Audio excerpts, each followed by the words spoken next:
Élection présidentielle, les Maliens retournent aux urnes demain dimanche 11 août pour le deuxième tour.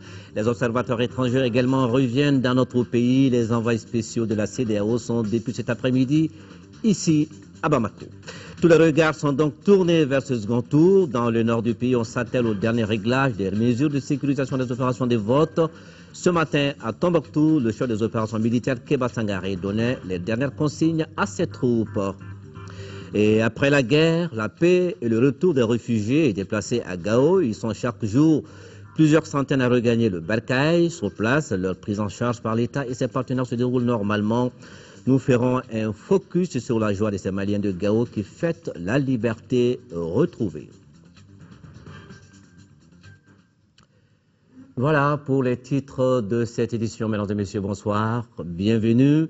Les Maliens aux urnes demain dimanche pour choisir le président de la République. La CEDEAO accroît ses équipes d'observateurs pour ce deuxième tour. Le chef de la mission des observateurs et le président de la commission de la CEDEAO ont signé le retour à Bamako cet après-midi. Selon la CEDEAO, le premier tour s'est déroulé dans de bonnes conditions et l'on peut raisonnablement espérer que le rendez-vous de demain soit meilleur. Lucien Touré était à l'accueil de ces deux personnalités, suivant son reportage. Comme au premier tour du scrutin présidentiel, la CEDEAO répond encore présente et cette fois avec un dispositif plus important.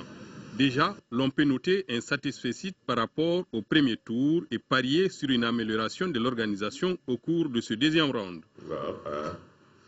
Vous savez tous qu'il y avait beaucoup d'appréhension, beaucoup d'inquiétudes à l'organisation des élections au Mali, considérant ce qui s'est passé dans le Nord.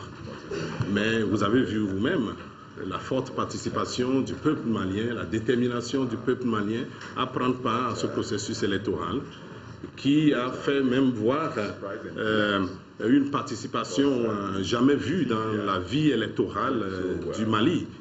Le président de la commission a voulu s'adresser aux Maliens dont il apprécie hautement le courage et la bonne tenue. Leur mobilisation au cours de cet ultime scrutin donnerait un crédit supplémentaire au processus. Je voudrais saisir cette occasion pour féliciter l'ensemble des acteurs politiques pour leur comportement républicain et leur acceptation des résultats du premier tour. Bien sûr, pour le deuxième tour, la CEDEAO est là pour accompagner le processus. Et je suis venu pour soutenir notre équipe d'observation. Et je remercie le président John Kufuor d'avoir voulu accepter une nouvelle fois de conduire cette équipe forte de 150 observateurs. Et je voudrais saisir cette occasion pour demander aux électeurs et aux électrices de sortir massivement pour leur devoir civique et de procéder à cette participation au scrutin dans le calme et la sérénité. Les observateurs de la CEDEAO seront déployés dès demain très tôt dans les centres de vote de Bamako et de l'intérieur. Et pour une participation massive des femmes aux élections présidentielles et législatives, la direction régionale de la promotion de la femme, de l'enfant et de la famille a organisé cet après-midi, ici à Bamako, une journée d'éducation civique et de sensibilisation. Nous y reviendrons avec notre reporter Agibou Koulibaly. Même exercice à Koulikoro où elles étaient plusieurs centaines à faire le déplacement. Dans la salle Siramori Diabaté, une initiative de la direction régionale de la promotion de la femme qui entend réussir une participation accrue des femmes au processus électoral. Le point de ce forum avec Seydou Traoré. Ce forum de Koulikoro sur les élections permet à la centaine de femmes de devenir des participantes actives du processus électoral, mais aussi de montrer des directives afin d'accroître leur nombre dans les instances de décision. À quelques heures du deuxième tour de l'élection présidentielle, ces leaders des organisations féminines et de partis politiques sont éclairés sur le bien fondé du processus électoral et les enjeux majeurs de la participation des femmes. On a vu que par rapport à Koulikoro, le nombre de bulletins nuls est assez élevé. Donc ceci dit, c'est surtout dû au fait que Nos femmes, souvent, certaines femmes n'ont pas bien compris la manière de voter. Nous sommes en train d'expliquer aux femmes le processus et la manière de voter. Avec 51,31% comme taux de participation lors du premier tour de l'élection présidentielle dans la région de Koulikro et des bulletins nuls à hauteur de 12% des votants, les exposés sur la manière du vote ont été bien appréciés par les participantes. Vraiment, je suis satisfaite des messages véhiculés parce que j'ai acquis beaucoup de connaissances à travers ces messages-là. Ça va me permettre de bien voter et ça va permettre aussi de sensibiliser d'autres personnes de bien voter. Je pense que cela augure certainement une forte mobilisation des femmes pour le second tour. Du moins, nous l'espérons beaucoup et je pense que les femmes, à voir les réactions dans la salle, il semble que l'appel est entendu. Ici, dans la capitale du Méguétan, les autorités régionales font beaucoup d'espoir pour élever le taux de participation à travers ces séances de sensibilisation des femmes. Et la réponse, c'est ce dimanche soir.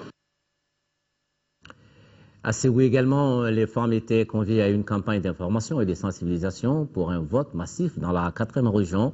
C'était hier, vendredi, et nous faisons le point avec Dougou Fana Traoré. Les femmes de Ségou ont fait salle comble pour le lancement de cette campagne d'information et de sensibilisation en vue d'un vote massif attendu d'elles. À travers les slogans « Si monsieur vote, madame vote »,« Femmes vote pour la paix » ou encore « Les femmes aux urnes le 11 août 2013 ». On peut alors dire sans risque de se tromper que les Ségouviennes sont déterminées à voter massivement ce second tour de l'élection présidentielle. La participation politique des femmes commence par le vote. Alors, femmes de Ségou, mobilisez-vous et choisissez librement votre président, car le vote est un acte citoyen. Électrices de Ségou, mobilisez-vous pour votre carte éminente, car Ségou entend garder sa place de première avec plus de 200 femmes élues, chose qu'on ne rencontre nulle part au Mali. La participation de la femme aux élections, à tous les niveaux, est une exigence démocratique, une question de justice et d'équité, une garantie pour la prise en compte des besoins, intérêts et aspirations de l'ensemble des populations, ainsi que les besoins stratégiques des femmes. Le lancement de cette campagne a pris fin par une caravane à travers la ville de Ségou et Pelengana. Et puis, ce communiqué de la CAFO, au moment où notre pays s'apprête à finir avec une crise dont les effets resteront gravés longtemps dans le mental populaire, la coordination des associations et ONG féminines du Mali, CAFO, consciente de son rôle de force féminine de veille et d'alerte sociale, lance un appel pressant à toutes les femmes maliennes de l'intérieur comme de l'extérieur, urbaine comme rurale, à se mobiliser massivement pour la tenue d'élections présidentielles apaisées, crédibles et démocratiques.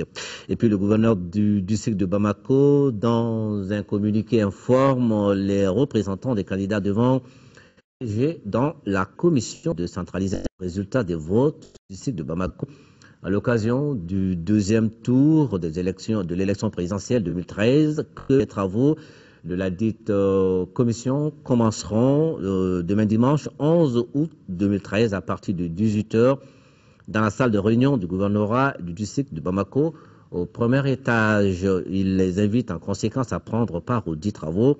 Le gouverneur du district de Bamako compte sur la bonne compréhension de tous. Demain dimanche 11 août, dimanche électoral pour les Maliens. À Sikasso, on s'investit à ce que tout se passe dans de très bonnes conditions en évitant les insuffisances constatées lors du premier tour. C'est toute la préoccupation du gouverneur de la région de changer avec l'agent électoral sur le sujet. Aussi, il a visité le centre de retrait des cartes Nina où tout se passe normalement selon notre correspondant Idrissa Goulou Sissoko, dont voici le reportage. Au second tour de la présidentielle de la région de Sikasso, rien n'a été négligé. En vue de parfaire cette organisation, le gouverneur, accompagné du préfet de Sikasso et du sous-préfet, a échangé avec les agents électoraux sur leur rôle et responsabilités dans la bonne réussite.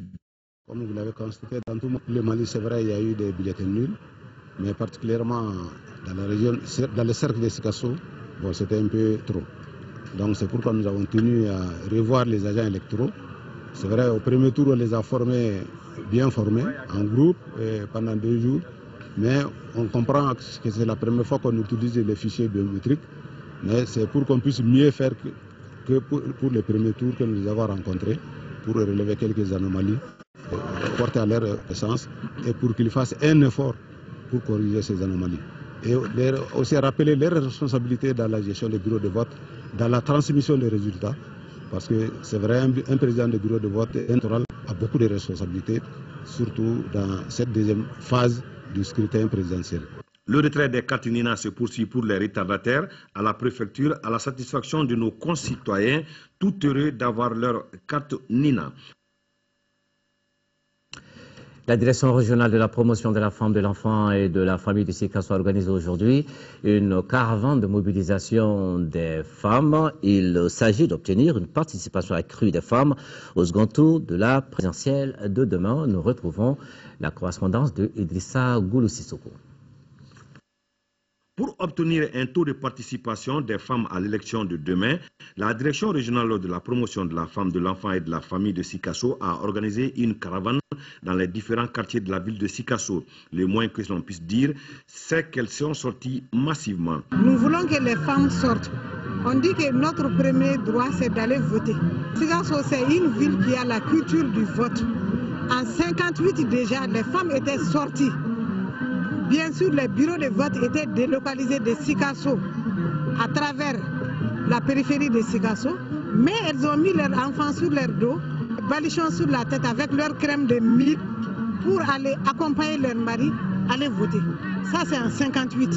Les autorités régionales apprécient la forte mobilisation des femmes de la région. Je voudrais ici, pour l'opportunité, pour réitérer nos sincères salutations pour la forte mobilisation de la population de la région au premier tour des élections présidentielles, en les remerciant de la bonne conduite dont elle a fait preuve pour le déroulement du scrutin dans un climat apaisé. J'ose espérer sur la constance des électeurs et des électrices pour relever une fois de plus le défi du 11 août. C'est dans une ambiance festive que les femmes se sont données dans l'eau de vote. Et nous reparlons de la participation massive des femmes aux différents scrutins. À Mopti, l'ONU Femmes et l'Union européenne se sont mises ensemble pour accompagner le ministère de la Femme, de la Famille, de la promotion de la femme, de l'enfant dans la campagne de sensibilisation dans la région. Correspondant de Mahamar, Ibrahim Touré. Les femmes maliennes se mobilisent pour le Mali. Je suis femme citoyenne du Mali, je vote. Voilà des slogans parmi tant d'autres pour matérialiser la journée de sensibilisation des femmes sur le vote organisée par la direction régionale de la famille, la promotion de la femme et de l'enfant de Mopti. La campagne vise la recherche d'amélioration des acquis aux élections présidentielles, législatives et municipales 2013-2014. Il nous revient d'inculquer aux femmes, et cela sans relâche, de façon durable, que la participation équitable de l'ensemble des citoyens aux affaires publiques est une exigence fondamentale dans toute démocratie et une condition sine qua non pour le développement durable. Les présentes approches de proximité adaptées exhortent les femmes de Mopti à une participation effective aux élections. Ces approches favoriseront à coup sûr non seulement une participation accrue des femmes, mais aussi et surtout elles feront davantage émerger les candidatures féminines aux prochaines élections. La campagne de sensibilisation des femmes de Mopti a été soutenue par les communautés à la base, les ONG et associations féminines qui ont massivement fait les déplacements à la maison de la femme de Mopti, témoignant ainsi les citoyennetés sur le financement de l'ONU Femmes et l'Union européenne. Les femmes de Gao se mobilisent également pour les élections générales de 2013. Elles l'ont fait savoir au cours du lancement de la campagne d'élection civique pour la participation, la forte participation des femmes aux élections générales de cette année. Un rendez-vous qui a rassemblé du monde sur la place de l'Indépendance. Reportage de Dessakone. La mobilisation des femmes de la cité des Askia était perceptible ce samedi matin. Très tôt, elles ont convergé vers la place de l'Indépendance à l'appel de la direction de la famille, de la promotion de la femme et de l'enfant. Il s'agissait d'appeler les femmes à sortir massivement dimanche 11 août pour voter. L'exemple du premier tour doit être suivi ou même dépassé, dira une femme dans les coulisses. Selon les organisateurs, c'est à ce prix que dépendra la stabilité de la 7e région, tant secouée par des crises. Les femmes de la région de Gao, nous avons besoin de paix. Le vote est un acte citoyen et nous devons plus que jamais nous mobiliser dans l'unité et la cohésion sociale pour participer à la sortie de crise. Tour à tour, des communicateurs se sont succédés à la tribune pour expliquer en langue sonraille les bienfaits du vote et plus particulièrement celui des femmes qui représentent plus de la moitié de l'électorat malien. C'est pourquoi le thème national de cette campagne qui est « Campagne d'éducation civique pour une participation accrue des femmes aux élections générales de 2013 » est salué par les autorités régionales de Gao. Je lance un appel à toutes les femmes de la région en leur demandant de prendre conscience du vote utile et de sortir massivement demain, dimanche 11 août, pour voter en faveur du candidat de leur choix en vue d'accélérer le développement et la stabilité de notre pays. Cette campagne de mobilisation prouve à suffisance l'attachement des femmes de Gao aux élections générales de 2013. La cérémonie a été agrémentée par des chants et danses de la région, comme pour dire que cet événement rime avec la riche culture de Gao. Des opérations de vote mieux sécurisées pour demain dimanche. La mobilisation des forces armées et de sécurité est totale dans la région de Tombouctou. Les dispositions sont prises par l'ensemble des unités et autres régiments afin que les citoyens puissent accomplir leurs devoirs civiques dans la plus grande tranquillité. Déjà ce matin, le colonel Keba Sangaré, chef des opérations militaires, a regroupé au camp militaire de Tombouctou des officiers et c'était pour leur donner les dernières consignes à Adama Djimde. Cette rencontre du commandant en chef des opérations militaires de Tombouctou avec les officiers de l'armée, de la gendarmerie, de la garde nationale, de la police et de la protection civile avait un double objectif. Féliciter les hommes pour la qualité du service rendu lors du premier tour et réorganiser le dispositif pour le second tour. Ici, tous les éléments sont mobilisables, y compris ceux de l'aménagement et de l'opération Serval. Tout l'effectif de la région, y compris les forces de l'aménagement et les forces Serval, et sans oublier la collaboration de la population de Tombouctou, sont mobilisés pour nous permettre vraiment d'atteindre l'objectif final fixé par le commandement supérieur. Et nous sommes en mesure de le faire. Et je suis confiant parce que j'ai sous mon commandement des hommes qui sont très bien engagés. Le cas de la sécurisation de la localité de Ber semble préoccuper certains. Le commandement militaire rassure. Pour moi, Ber ne constitue pas une plus-value pour la région de Tombouctou. Sur le plan opérationnel, le commandant GTA, le commandant Toumani a déjà pris des dispositions. Je peux d'ores affirmer que, à l'instant où je vous parle, Ber est déjà cerné par les troupes de l'armée du Mali. Donc il n'y aura même pas de problème à Ber. Avec l'ensemble de ces dispositifs, les électeurs de Tombouctou pourront accomplir leur devoir civique en toute sécurité. Le pôle d'observation citoyenne électorale POST a fait des propositions et recommandations pour une pleine réussite du deuxième tour de l'élection présidentielle du 11 août, demain donc, dimanche. C'est à la faveur d'une déclaration devant la presse. Le POST, tirant les enseignements du premier tour du scrutin du 28 juin dernier, veut renforcer son dispositif de veille, d'alerte et d'analyse du processus électoral. Le pôle d'observation citoyenne électorale POST fait d'abord l'état des lieux du premier tour de l'élection présidentielle du 28 juillet. Tout en se félicitant du bon déroulement du scrutin du premier tour, le poste avait mis l'accent sur les insuffisances qu'il convient de corriger pour le second tour. Il s'agit pour l'essentiel du retard dans le démarrage de certains bureaux de vote, l'insuffisance du matériel et des documents électoraux dans certains bureaux, des difficultés d'identification des bureaux de vote par certains électeurs, du faible niveau d'aptitude de certains agents électoraux. Entre les deux tours de l'élection présidentielle, le poste note des avancées mais aussi des dysfonctionnements. L'acceptation des résultats du premier tour de l'élection présidentielle attestant ainsi de la transparence du scrutin. Il s'agit aussi du climat apaisé dans lequel s'est déroulée la campagne pour le second tour de l'élection présidentielle. Le pôle d'observation citoyenne électorale lance des appels aux candidats et aux organes impliqués dans le processus électoral. Le poste recommande aux candidats de respecter le code de bonne conduite, d'éviter toute déclaration prématurée quant à leur victoire avant la proclamation officielle des résultats. Le poste recommande au ministère de l'administration territoriale, de la décentralisation et de l'aménagement du territoire de respecter l'obligation de réserve et de neutralité vis-à-vis des candidats. À la DGE, le poste recommande d'améliorer et renforcer les équipes d'appui pour l'identification des bureaux de vote. À la CENI, le poste recommande d'assurer son entière représentativité dans tous les bureaux de vote et commissions de centralisation des résultats.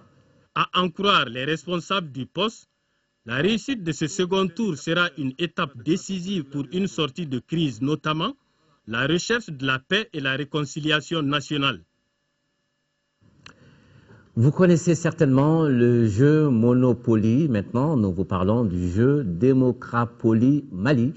Il est conçu pour faciliter aux jeunes l'apprentissage et la compréhension du processus électoral dans notre pays.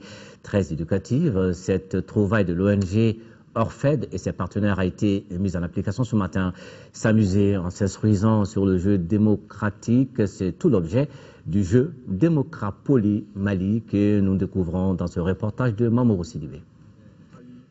Situé à Bolé-Sema dans la commune 6 du district de Bamako, Orfed ONG, Organisation pour la réflexion, la formation et l'éducation à la démocratie et au développement, se sert d'un jeu pour expliquer aux jeunes le processus électoral.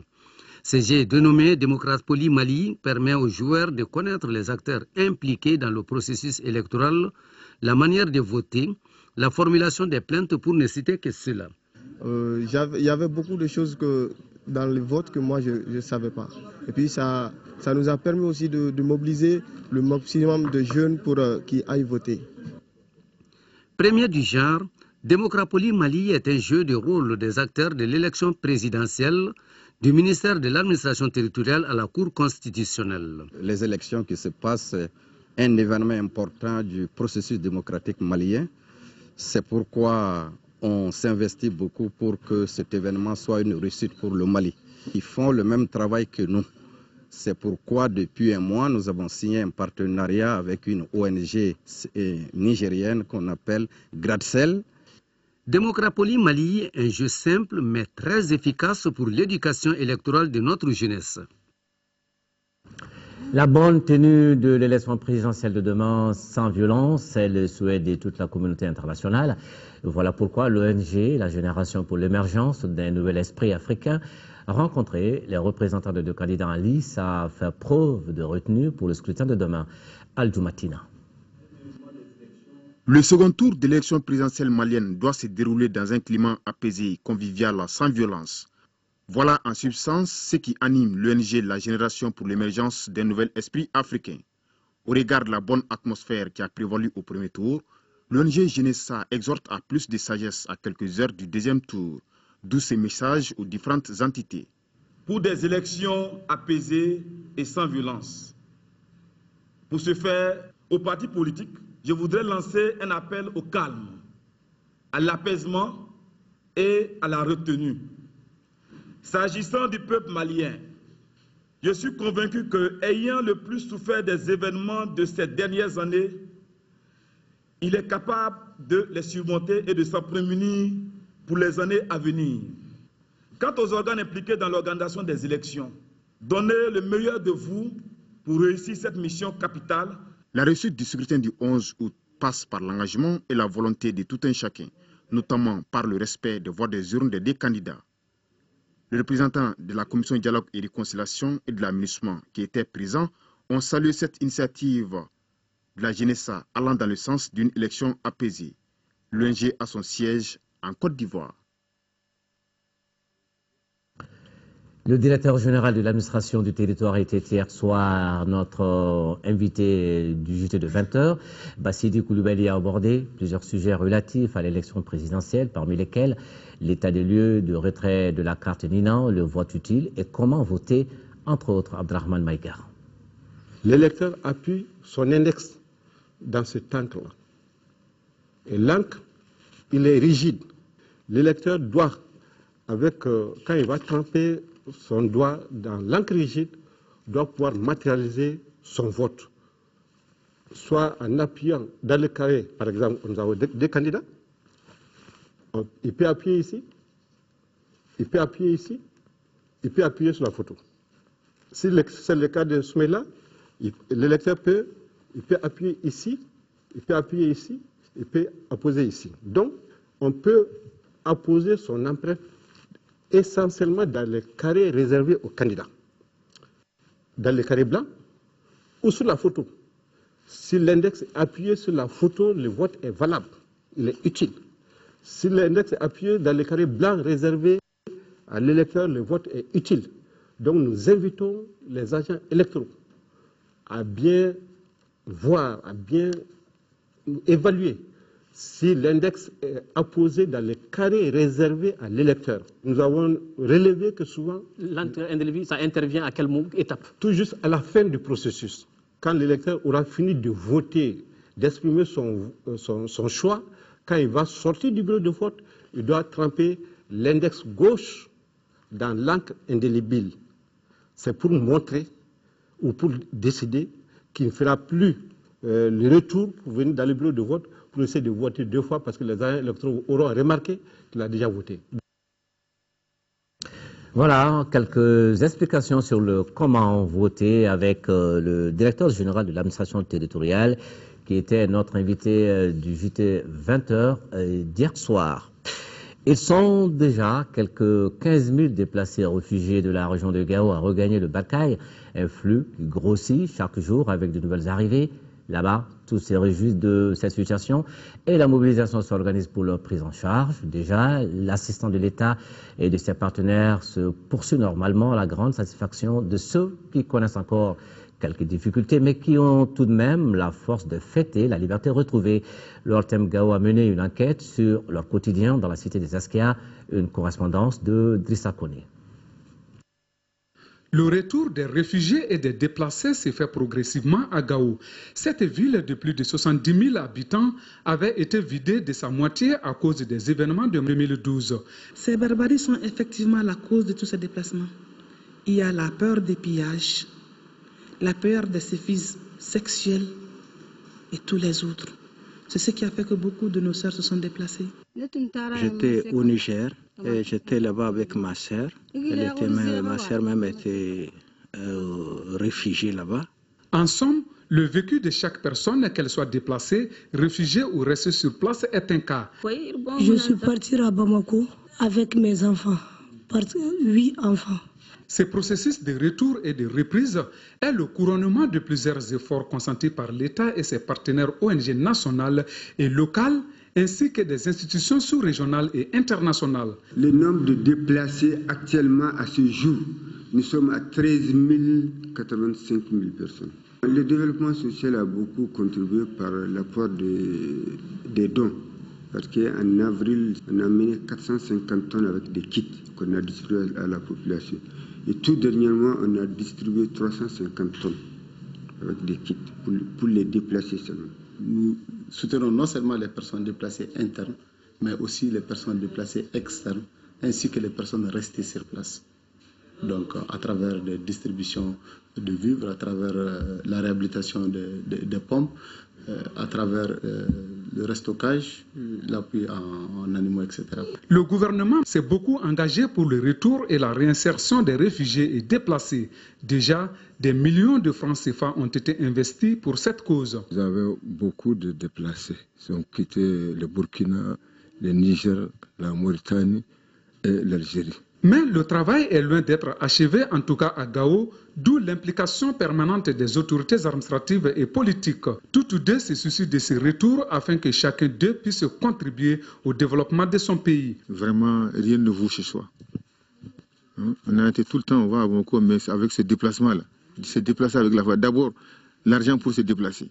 Je suis en train de suivre ces conséquences jusqu'à présent. Même pour les faire revenir, c'est les mêmes conséquences. C'est la fermeture des classes et chaque jour, il y a 200-300 personnes à Gao qui rentrent. Donc c'est très satisfaisant. Ceux qui sont partis, ceux qui sont restés, sont la même chose. Que chaque fois que leurs frères reviennent, on les accueille à bras ouverts. C'est à la lumière de toutes ces réalités que le gouvernement et ses partenaires ont créé des facilités pour ceux qui désirent retourner. Ce processus de retour au Bercail ne peut aboutir sans l'implication de toutes les parties engagées, société civile, administration, collectivités et organisations non gouvernementales. La tâche est rude Et le chemin est long, mais pas impossible. Nous vous l'annoncions déjà au début du journal. Pour une participation massive des femmes aux élections présidentielles et législatives, la direction régionale de la promotion de la femme, de l'enfant et de la famille a organisé cet après-midi, ici à Bamako, une journée d'éducation civique et de sensibilisation. La journée visait à améliorer le niveau de représentativité des femmes dans les instances politiques nationales et contribuer à accroître le taux de participation des femmes aux élections générales au niveau local comme national. Agibou Koulibaly. Femmes du Mali, votez pour faire valoir vos droits. C'est en substance le message de la campagne d'éducation civique pour une participation massive des femmes aux élections générales, une initiative de la Direction nationale de la promotion de la femme, de l'enfant et de la famille. C'est une campagne qu'on lance pour vraiment une participation accrue des femmes et pour que les femmes exercent leur droit de vote. Donc le thème c'est vraiment femmes exercent ton droit de vote. Une action citoyenne appréciée par les autorités administratives et coutumières. Pour cette initiative qui est une initiative vraiment à saluer, en ce sens que cet après-midi, nous sommes là pour le finish d'une vaste campagne d'éducation civique pour une participation massive des femmes aux élections à venir. Ce que les femmes viennent de faire, vraiment c'est à saluer, parce qu'elles ont montré leur citoyenneté.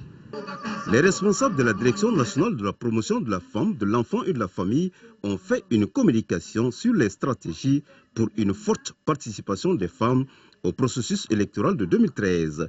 Une stratégie qui s'inscrit dans le cadre de la mise en œuvre des priorités nationales en matière de genre et de participation à la gouvernance des femmes.